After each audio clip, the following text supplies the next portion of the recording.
Joining me now is senior Canadian journalist Terry Milewski. Terry, appreciate you joining us this morning on India Today television. And just to give a background to the viewer, Terry has written extensively on this global Khalistan project. So he's definitely an expert on what the issue really is. Do you believe, Terry, that in many ways Justin Trudeau did not act as mature as he should have as a prime minister, giving out these statements, in many ways ruffling feathers with a country that he should have actually sat down on and ensured Canadian soil is not being misused by the pro-Khalistan element? This is a remarkable turn of events where, Yes. I mean, today, this whole fiasco, diplomatically speaking, this whole diplomatic fiasco between India and Canada changed completely. Or at least the government of Canada is trying to change it completely from the old days where the problem was the Khalistanis. They were violent. They were bad people.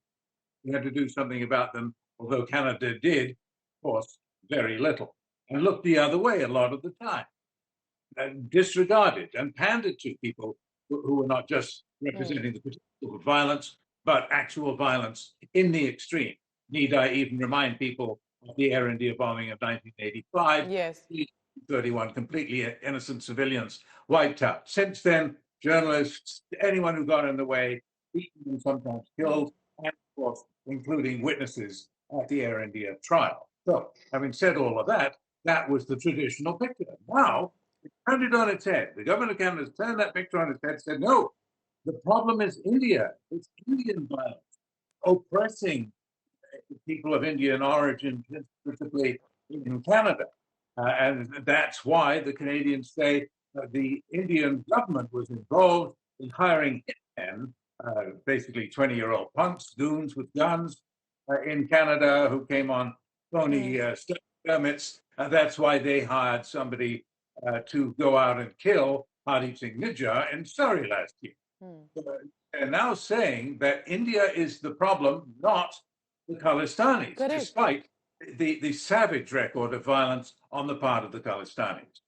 What is your understanding, Terry? Because I know from your book, Blood for Blood, every researcher, including yourself, would understand and examine the Pakistan angle of how clearly there is not just a certain rational movement, but it definitely has a certain terrorist, criminal element support shelter coming in from Pakistan against India.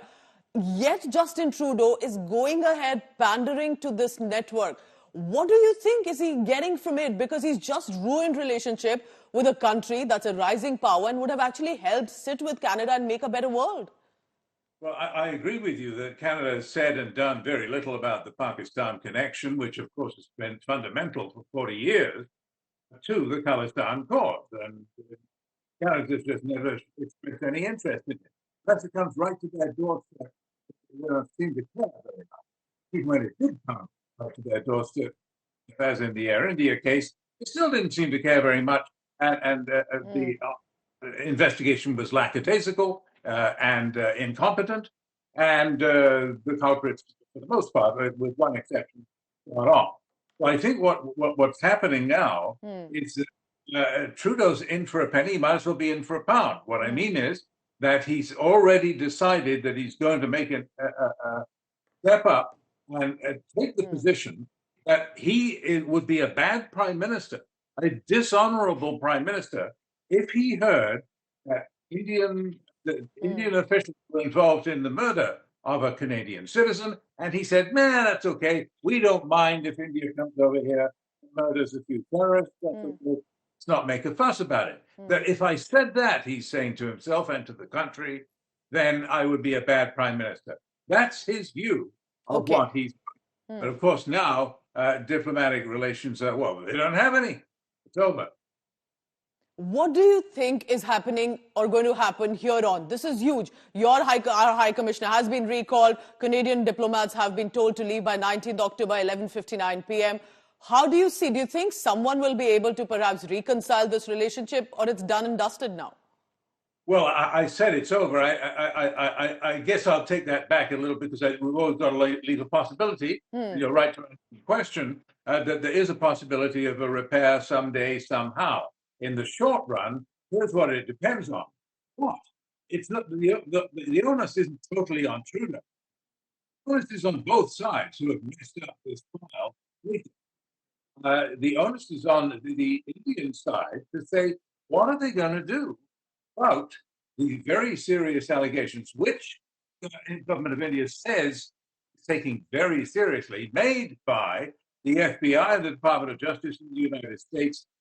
Yes, indeed, Trudeau was right. There was indeed at least one, and probably several more, Indian Yes. intelligence officials who were involved in the murder of Harjit Singh Nijjar in Surrey a year ago. So the Indians so far have said, yeah, we take this very seriously. We're setting up a committee. It's going to be a great committee. And then what? What are they doing about it? Nikhil Gupta, the person named in the American indictment, has been extradited already from Slovakia, and he's going to be facing trial. When that trial comes up, then there's going to be a reckoning, isn't there? Because if that evidence holds up in court, then the Indian side will turn out to have been smoke all this time and just delaying and dragging its feet and hoping to get away with it. So that could change the picture radically again. And after that, then the question will be, can they all strike a deal?